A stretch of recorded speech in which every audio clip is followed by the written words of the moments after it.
Mais moi, je reste partisan de la liberté d'expression.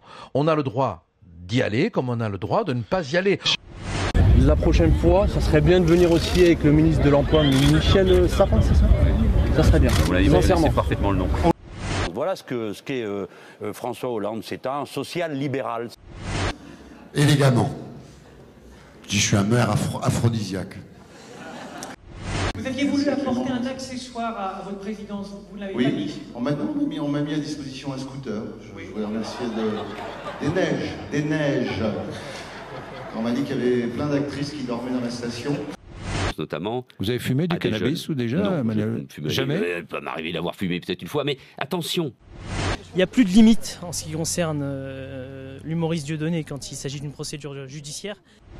Je pense pas qu'il faille interdire des spectacles en règle générale, c'est pas bien parce que de toute façon ça martyrise l'artiste et puis ça donne encore plus aux gens envie d'aller le voir.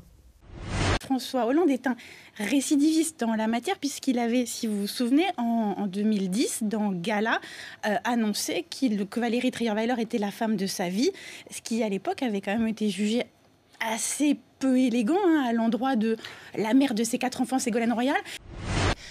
Le fait d'avoir une doublure et que les spectateurs vont croire que c'est moi. Alors c'est quand même très gênant d'avoir le vagin de quelqu'un d'autre pour parler de manière très explicite.